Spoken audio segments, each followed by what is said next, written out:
Bonjour et bienvenue dans cette troisième vidéo dans laquelle je vais vous expliquer quel est le premier pilier du triangle de la réussite, à savoir le trafic. Alors le trafic est sans conteste le pilier le plus important.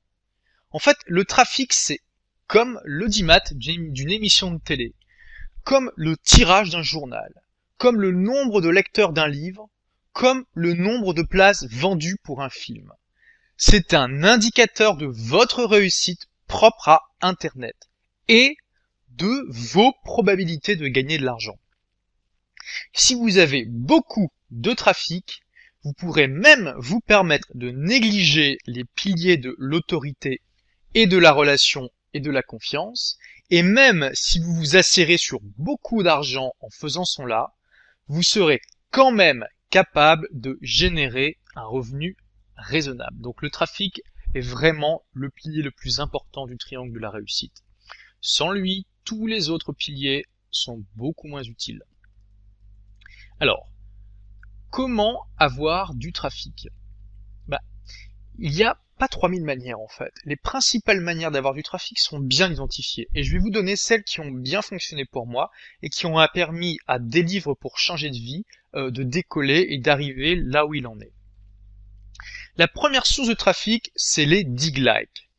Alors qu'est-ce que c'est? Il s'agit tout simplement de sites où vous soumettez un article après l'avoir publié et où les utilisateurs du site peuvent voter pour lui.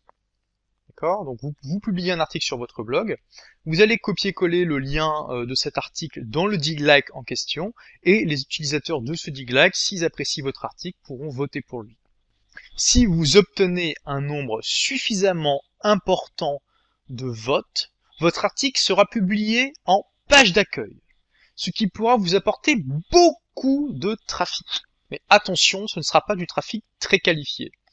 C'est-à-dire que typiquement, le taux de rebond sera élevé. Le taux de rebond, qu'est-ce que c'est? C'est tout simplement le nombre de lecteurs qui, à peine votre site chargé, le quittent immédiatement en se disant non, c'est pas pour moi.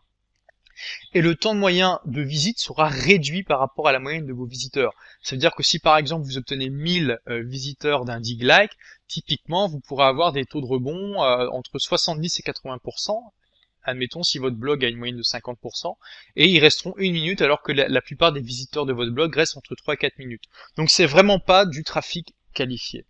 Mais l'intérêt, c'est que vous arriverez toujours à convertir une petite proportion de ce trafic non ciblé en lecteurs fidèles. Sur le web américain, passer en homepage, donc en page d'accueil de sites comme Digg, qui est l'initiateur du concept, ce qui est pour ça qu'on appelle les autres sites de ce type-là des dig-like, ça peut vous apporter des centaines de milliers de visites en une journée. En France, c'est beaucoup moins populaire, donc comptez quelques centaines de visites en une journée, ce qui est déjà très appréciable, surtout si vous venez juste de créer votre blog. Alors, quel dig-like utiliser en France? Moi, je vous recommande de ne vous attarder que sur ces 3 dig-like que je vous donne par ordre de trafic espéré si vous passez en page d'accueil. Le premier, c'est Scoopéo. Alors, Scoopéo, il faut savoir quand même que c'est un peu le gala du web, on y trouve un peu de tout et n'importe quoi. À la base, c'est surtout des liens de divertissement pour ceux qui savent pas vraiment comment occuper leur temps. Mais disons que vous pouvez avoir des articles un peu plus profonds qui passent parfois en page d'accueil, et ça va vous rapporter beaucoup de trafic non qualifié. Et dans ces trafics non qualifiés, et dans ces visiteurs non qualifiés, vous aurez forcément une petite proportion qui va apprécier votre contenu et qui va devenir des visiteurs réguliers. Ensuite, il y a Fuse. Alors Fuse vous apportera moins de visites que Scoopéo en termes de quantité, par contre la qualité est plus présente et les articles sont déjà un peu plus de fond sur Fuse que sur Scoopéo. Blogasty, alors Blogasty est beaucoup plus centré sur les blogueurs. Là c'est un bon moyen de se faire connaître auprès de la blogosphère que de passer en homepage de Blogasty. Pareil, la qualité du trafic est plutôt bonne par rapport à ce qu'on peut avoir sur Scoopéo. Alors, je vous recommande vraiment de ne pas vous attarder sur les autres dig-like français parce qu'ils ne vous rapporteront presque aucune visite et ne vaudront pas le temps investi. Je mets juste un bémol à ce conseil en vous recommandant quand même StumbleUpon, qui a un fonctionnement un peu différent des dig-like classiques. Alors, c'est comme pour les dig-like classiques, si vous passez en page d'accueil, vous êtes assuré d'avoir un énorme bond de trafic. En fait, c'est arrivé pour mon blog anglais et j'ai eu quelque chose comme 8000 ou 10 000 visites en une seule journée, vous imaginez. Euh, mais l'intérêt de StumbleUpon, qui est quand même avant tout anglophone, donc ça va être difficile pour vous de passer en page d'accueil, c'est qu'il va vous apporter un petit peu de trafic par-ci et par-là régulièrement. Ça va faire des petits ruisseaux qui pourront former à terme de grandes rivières. Pourquoi? Parce que StumbleUpon a un fonctionnement différent, comme je vous le disais. Tout simplement, ces utilisateurs installent une barre qui leur permet, lorsqu'ils visitent une page qui leur plaît, de cliquer sur le bouton Stumble. Dans la barre, le bouton qui va les emmener aléatoirement vers une autre page qui est censée être en rapport avec la page qu'ils consultent. Ça veut dire que si votre page est enregistrée dans une certaine catégorie, à partir du moment où quelqu'un visite une page semblable et clique sur Stumble, il a une chance de tomber sur votre site. Ce qui fait que plus vous avez de pages sur StumbleUpon et plus vous avez de chances que des personnes tombent sur votre site par ce moyen-là, et ça vous apporte régulièrement des petites visites. C'est ce qui est intéressant par rapport aux autres dig-like, c'est que les autres dig-like, c'est vraiment, on passe de tout à rien en quelques temps, c'est-à-dire vous passez en homepage, boum, vous avez des centaines de visites, et puis le lendemain, vous n'avez plus rien parce que vous n'êtes plus en page d'accueil. StumbleUpon, c'est vraiment des visites régulières tout au long de l'année. Alors, un conseil pour utiliser StumbleUpon sans que ça soit compliqué pour vous, c'est que tout simplement, vous utilisez su.pr comme raccourcisseur d'URL. Donc un raccourcisseur d'URL, si vous utilisez Twitter, vous connaissez, hein, c'est tout simplement pour permettre de raccourcir des adresses web qui sont un peu longues pour passer dans Twitter ou dans d'autres systèmes, si vous en avez besoin. Et ben SUPR, ce qui est bien, c'est qu'à la fois il raccourcit votre URL, et en plus il permet aux utilisateurs qui cliquent sur votre lien de voter pour vos pages sur StumbleUpon. Donc ça mêle vraiment le meilleur des deux mondes, ça vous permet de gagner en trafic sans aucun effort supplémentaire. Donc c'est du bonheur, je vous le recommande fortement. Alors une autre méthode très classique pour obtenir du trafic et avoir un petit peu de jus pour le référencement, c'est tout simplement les échanges de liens. C'est-à-dire que vous allez contacter d'autres blogueurs en leur disant hey, je viens juste d'ouvrir un blog super sympa, le tien a l'air super sympa, on est à peu près sur le même sujet, est-ce que ça te dirait qu'on fasse un échange de liens?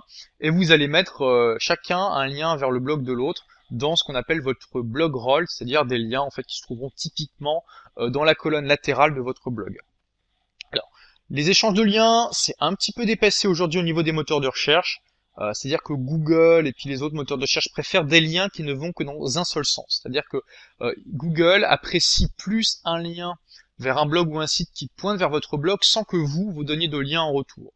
Donc le fait d'avoir des échanges de liens, bon, il se dit ok, c'était un échange, ok, on va donner un petit peu de jus, mais pas tant que ça.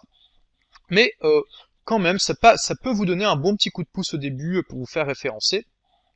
Et puis surtout, l'intérêt principal, c'est que ça va amener une partie des visiteurs qui vont sur le blog que vous avez contacté vers votre blog. Et ça, c'est toujours bon à prendre. Si vous avez ne serait-ce qu'une ou deux visites par jour en plus, ça vous fait plusieurs dizaines à la fin du mois, et c'est toujours bon à prendre.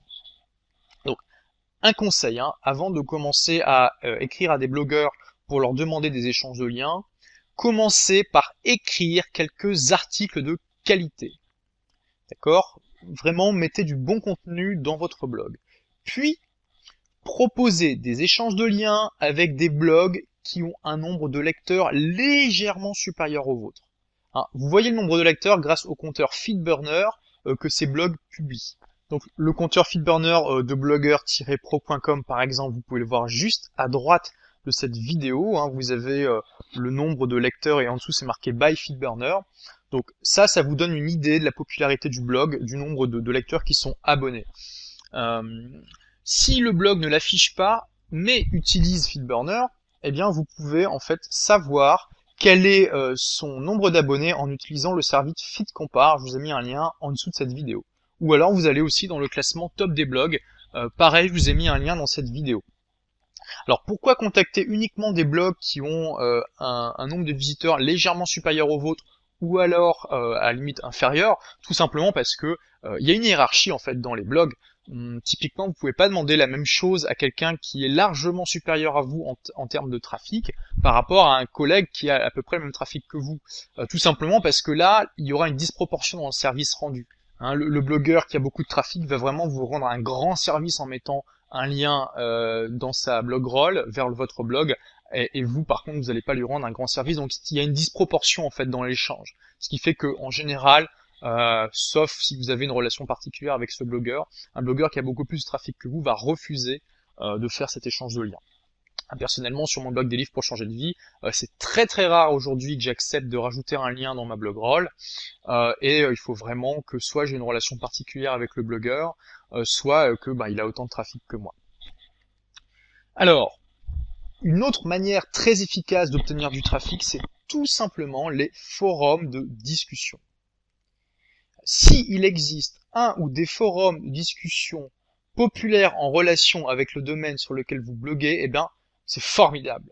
Vous allez pouvoir utiliser votre expertise et votre facilité à écrire, et croyez-moi, quand vous aurez blogué de manière constante pendant 6 mois sur un sujet, vous aurez acquis une expertise certaine par rapport à la majorité de la population, et vous aurez une facilité à écrire que également n'a pas la majorité de la population.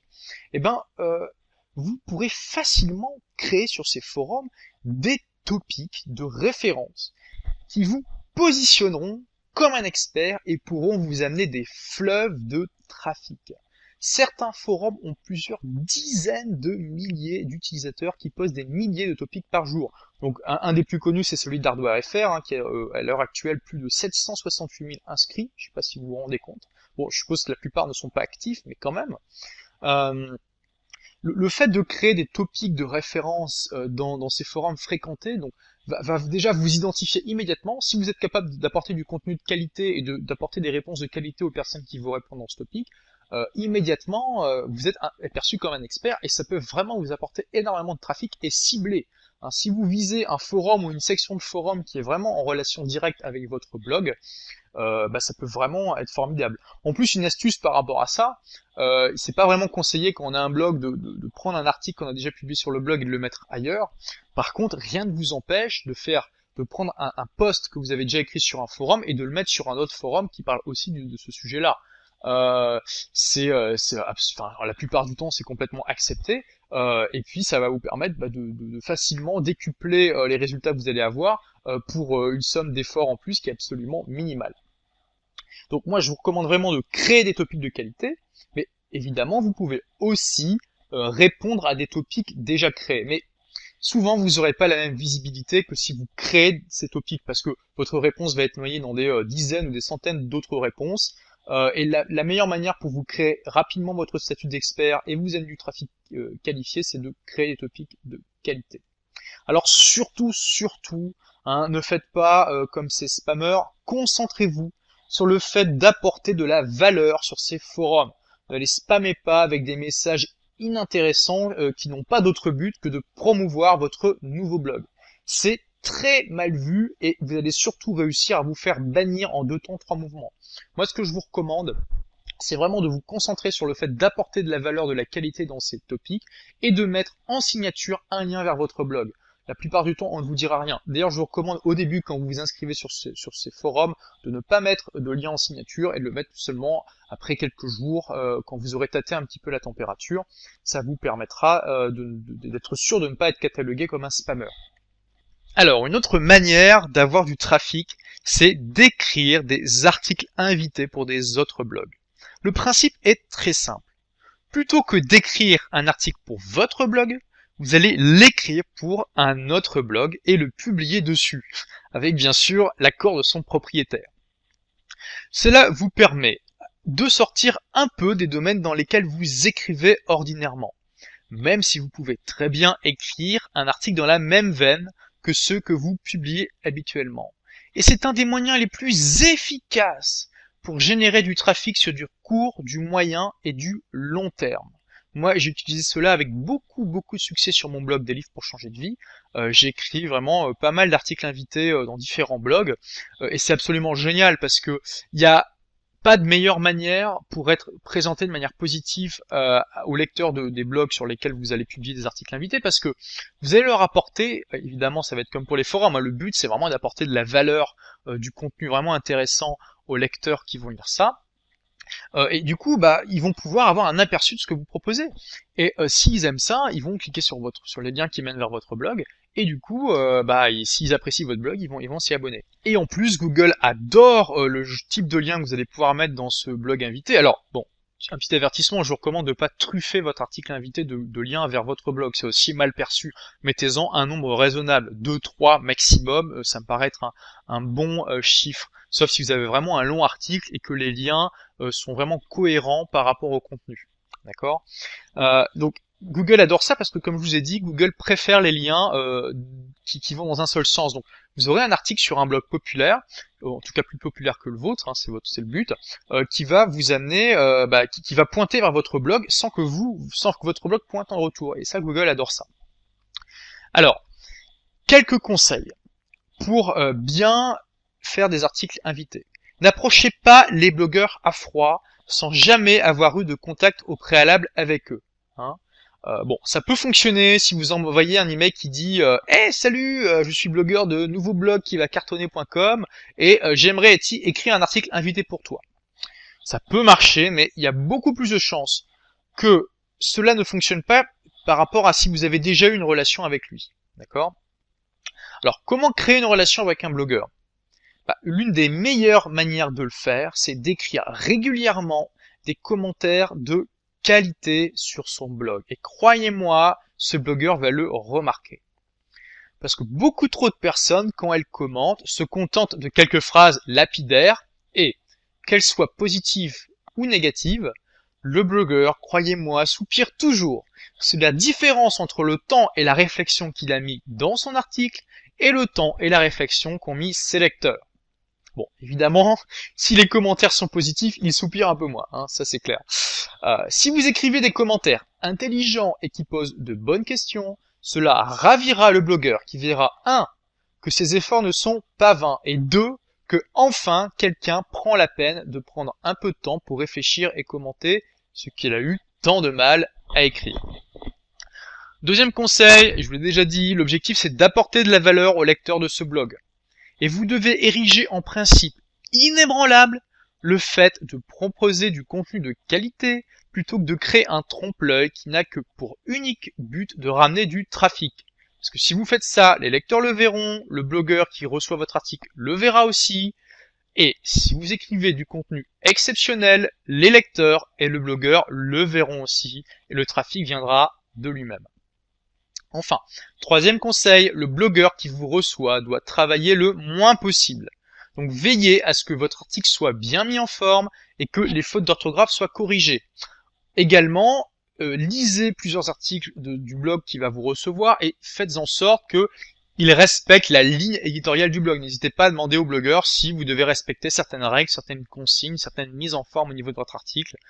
Par exemple, pour mon blog des livres pour changer de vie, quand quelqu'un me propose de faire une chronique, je lui demande de suivre le plan général des chroniques que j'ai déjà publiées, donc à savoir mettre une phrase résumée, à faire donc le corps du résumé, le faire un peu à ma manière dont je le fais, et surtout à la fin de mettre une conclusion avec point fort, point faible et une note sur 5. Voilà. Après, les blogueurs invités font ce qu'ils veulent. Donc voilà. Alors sachez pour ma part que je suis tout à fait ouvert aux articles invités, hein, parce que l'intérêt aussi des articles invités, c'est que tout le monde en fait est gagnant. Vous êtes gagnant parce que vous avez du trafic et vous boostez votre référencement, et le blogueur qui vous reçoit, il est gagnant parce qu'il a du contenu gratuitement sans aucun effort. Donc moi je suis tout à fait ouvert à ce que vous me proposiez des articles invités, à la fois pour blogueur-pro.com si vous avez quelque chose à dire sur le blogging, ou sur des livres pour changer de vie si vous avez quelque chose à dire sur l'entrepreneuriat ou sur la chronique d'un livre qui vous a semblé exceptionnel. Mais regardez un peu les articles que j'ai déjà publiés et voyez un peu la ligne éditoriale et contactez-moi grâce au formulaire de contact. Alors, une autre manière très efficace d'obtenir du trafic, c'est tout simplement de faire des commentaires dans les autres blogs. Ça fonctionne à peu près de la même manière que sur les forums. À ceci près que vous répondez à un article qu'un blogueur a écrit. Cela vous permet de générer du trafic et de créer une relation avec ce blogueur, comme je vous l'ai dit tout à l'heure. À condition, 1. Que le blog sur lequel vous commentez reçoive déjà pas mal de trafic. Bon, c'est sûr que si vous commentez sur un blog qui vient juste de se créer, qui n'a pas beaucoup de trafic, vous allez développer une super relation avec le blogueur, mais ça va pas vous ramener énormément de trafic, ça c'est sûr. À condition 2, que vous écriviez des commentaires pertinent et de qualité. Là, rien de nouveau, c'est comme sur les forums. Et 3, il faut que vous soyez plutôt dans les premiers à commenter, tout simplement parce que si votre commentaire est le 73e d'une liste de 156 commentaires, bon, il aura beau être génial, très honnêtement, il y a peu de lecteurs qui le remarqueront. Donc les commentaires, c'est vraiment génial parce que c'est très facile de commenter sur des blogs. Alors, faire des commentaires de qualité, c'est déjà un peu moins facile, c'est pour ça que pas beaucoup de personnes le font en fait. Mais je vous assure que si vous prenez l'habitude de le faire, de réfléchir un petit peu avant de poster un commentaire et d'essayer d'apporter quelque chose ou de poser des questions pertinentes, ça va venir tout seul. Après, vous aurez beaucoup de facilité à faire ça. Et ce qui est génial, c'est que vous faites vraiment d'une pierre deux coups, c'est qu'à la fois vous augmentez votre notoriété vis-à-vis des lecteurs de ce blogueur et vous amenez du trafic vers votre blog, et en plus vous créez des relations avec le blogueur, donc c'est vraiment tout bénef. Je vous recommande une technique qui est absolument géniale et très efficace si vous arrivez à avoir la rigueur nécessaire pour la faire. C'est tout simplement de poster 3 commentaires par jour pertinents sur une liste de blogs que vous avez identifié. Et je vous propose cette règle. Si vous êtes à la fin de votre journée et que vous n'avez pas posté vos 3 commentaires, eh ben vous n'êtes pas à la fin de votre journée. Tant que vous n'avez pas fait ces 3 commentaires, votre journée n'est pas finie. Ok, donc vous les faites et après votre journée est terminée et vous allez vous coucher, vous faites ce que vous voulez.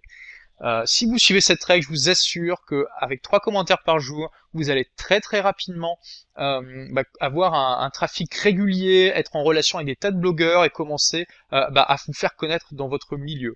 Il y a notamment Yohan Romano à qui j'ai donné ce conseil, qui l'applique. Et ça lui amène vraiment pas mal de trafic. Il est déjà en connexion avec la plupart des blogueurs dans son domaine. Vous pouvez aller voir son blog yohanromano.com. Une autre manière bien connue d'avoir du trafic, c'est d'utiliser les médias sociaux. Moi, je vous recommande vraiment de vous ne focaliser que sur 2 médias sociaux, Facebook et Twitter. Si vous voulez garder Facebook pour vos amis proches comme je le fais, créez un groupe de fans Facebook. Moi, j'ai créé un groupe de fans pour des livres pour changer de vie. C'est très facile à intégrer dans la colonne latérale de son blog. Et si vous écrivez du contenu viral, ces 2 médias pourront faire exploser votre compteur de visite. Du contenu viral, c'est tout simplement du contenu que vos lecteurs trouvent tellement génial qu'ils vont commencer à l'envoyer à tous leurs amis. Et c'est beaucoup plus facile pour eux de le partager sur Facebook si vous avez déjà prévu tout ce qu'il faut. Donc vraiment, Facebook et Twitter, ce sont parmi les 10 sites les plus visités du monde et leur nombre d'utilisateurs est en croissance exponentielle. Donc je vous recommande vraiment de ne vous focaliser que sur eux parce que en plus le danger c'est que les médias sociaux quand même peuvent être très consommateurs de temps. Donc si déjà vous ne focalisez que sur ces 2-là, ça sera déjà pour moi les 20% qui vont vous apporter 80% de résultats. Alors évidemment, une manière très très classique et vieille comme le monde d'avoir du trafic, c'est le bouche à oreille. Et tout simplement, si vous écrivez du contenu régulièrement, du contenu de qualité, donc en travaillant sur les piliers d'autorité qu'on verra dans une prochaine vidéo, avec un ton qui est bien à vous, et cela on le verra dans le pilier de la relation confiance, les personnes le remarqueront et commenceront à en parler à leurs amis. En particulier, donc, si vous utilisez intelligemment Facebook et Twitter. Alors je vais également vous donner une technique explosive qui est vraiment dangereuse mais très efficace pour déclencher du bouche à oreille. C'est tout simplement l'article polémique. Donc c'est tout simplement le fait d'écrire des articles volontairement polémiques, de temps en temps uniquement surtout, qui pourront créer un buzz. Parce que, il faut l'admettre, nous humains adorons les scandales et les débats à rallonge. Donc si vous arrivez à créer un article qui déclenche vraiment les passions avec un camp pour et un camp contre et qui s'affrontent un petit peu dans les commentaires, vous allez vraiment créer beaucoup de buzz par rapport à ça. Donc c'est une technique très efficace mais très dangereuse, faut faire attention.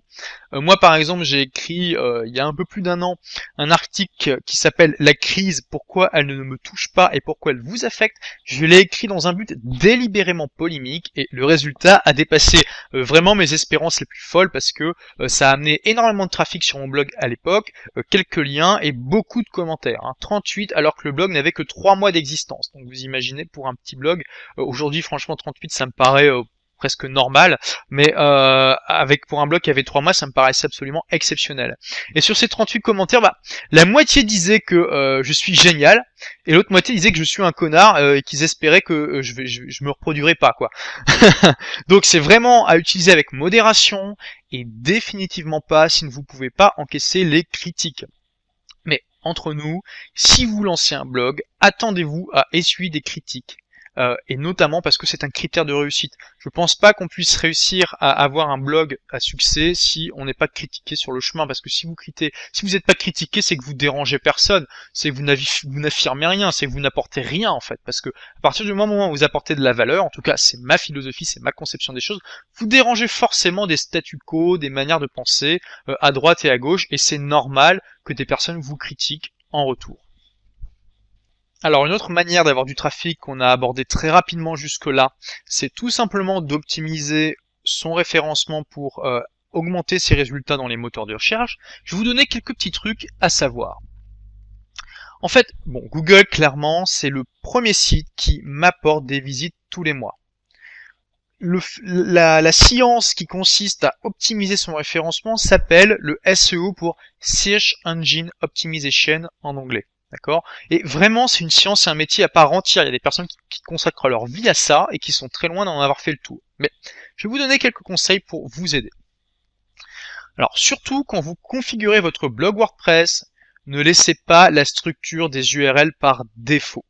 Par défaut, en fait, vous avez, pour un lien vers un article, par exemple, vous avez l'URL de votre site qui apparaît et ensuite un point d'interrogation et le numéro de votre article. Ça, c'est pas bon parce que Google adore en fait avoir les mots-clés que recherchent les internautes dans l'adresse de l'article en question. Donc pour ça, vous allez tout simplement dans Réglages permalien dans les options de WordPress. Et vous choisissez Structure personnalisée et vous tapez /% postname % dans la case. Et ce simple fait va augmenter considérablement votre référencement.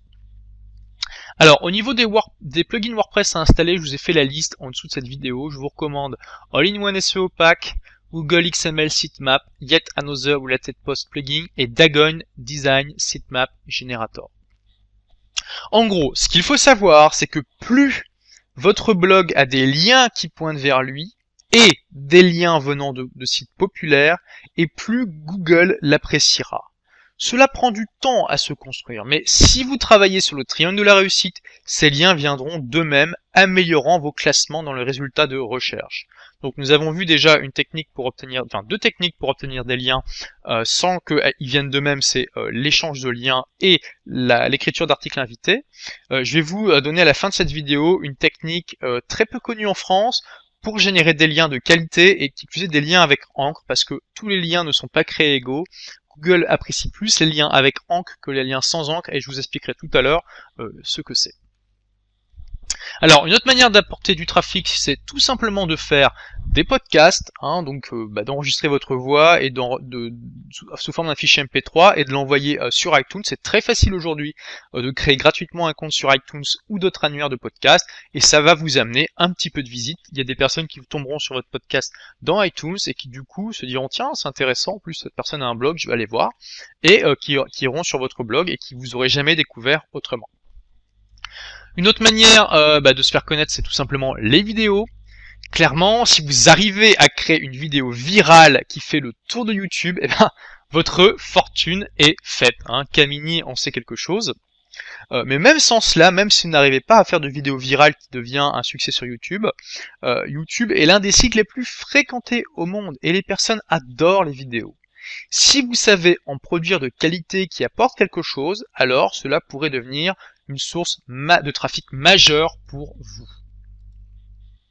Alors venons-en maintenant à la technique peu connue en France pour avoir du trafic, c'est tout simplement l'article marketing. Qu'est-ce que c'est? Il s'agit tout simplement d'écrire des articles dans un répertoire d'articles.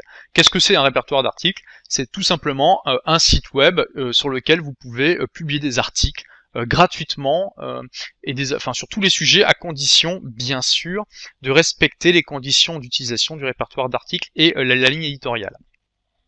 L'intérêt de ces répertoires d'articles, c'est que vous pouvez créer des liens en fait facilement vers votre blog et surtout créer des liens avec encre dans le corps de l'article. Alors qu'est-ce que c'est qu'un lien avec encre? Tout simplement un lien sans encre, c'est de ce type-là. http://www.monsuperblog.com. Un lien avec encre, ça apparaît sous la forme suivante, mon super blog. Il faut savoir que Google adore les liens avec Ancre. Pourquoi? Parce que quand vous allez taper mon super blog dans Google, il va utiliser à peu près 200 critères pour savoir quel site placer en priorité dans les résultats de recherche. Et l'un de ces critères, c'est le nombre de liens qui pointent vers votre blog avec ce mot-clé en encre. Si par exemple vous voulez être bien positionné sur un mot-clé comme réussir sur internet, eh bien il vous faut dans l'idéal un blog qui a ces mots-clés-là dans son URL. Par exemple, vous pourrez avoir un article qui s'appelle réussir sur internet, et avec la manip que je vous ai donnée précédemment, eh bien vous aurez, ça sera monsuperblog.com/réussir sur internet. Ensuite, vous aurez, pour lui, ce qui est important, c'est qu'il y ait plusieurs liens avec réussir sur internet en encre qui pointent vers votre article. Et là, votre article va commencer à ranker. Donc, plus vous avez de liens avec encre sur un mot-clé spécifique, plus vous allez être bien positionné dans les résultats de recherche sur ce mot-clé. Donc, cette technique vous permet donc d'augmenter votre trafic de deux manières. Donc la première manière, c'est en augmentant votre référencement et donc votre positionnement dans les résultats de Google. Et la deuxième, c'est évidemment en amenant du trafic directement du répertoire d'articles vers votre blog, puisque les visiteurs de ce répertoire iront vous voir. Donc cette technique est très développée aux États-Unis, mais elle est très peu développée en France. Heureusement, j'ai pensé à vous et j'ai créé pour vous un répertoire d'articles entièrement gratuit. Donc c'est répertoire au singulier -article au pluriel.com, d'accord, il est entièrement gratuit, il est très facile à utiliser, vous pouvez y aller tout de suite et commencer à créer des articles avec des liens ancrés. J'ai fait une vidéo sur ce répertoire qui vous explique comment utiliser ce répertoire de A à Z. C'est mon cadeau pour vous aujourd'hui, pour vous aider à démarrer sur internet et à faire connaître votre blog. J'espère que vous l'apprécierez. Dans la prochaine vidéo, eh bien nous verrons l'autorité, le deuxième pilier du triangle de la réussite. Et je vous expliquerai pourquoi il est indispensable pour développer un blog à succès. Donc voilà, merci d'avoir suivi cette vidéo. J'espère que elle vous a appris des choses et que vous allez appliquer des choses que vous avez appris aujourd'hui.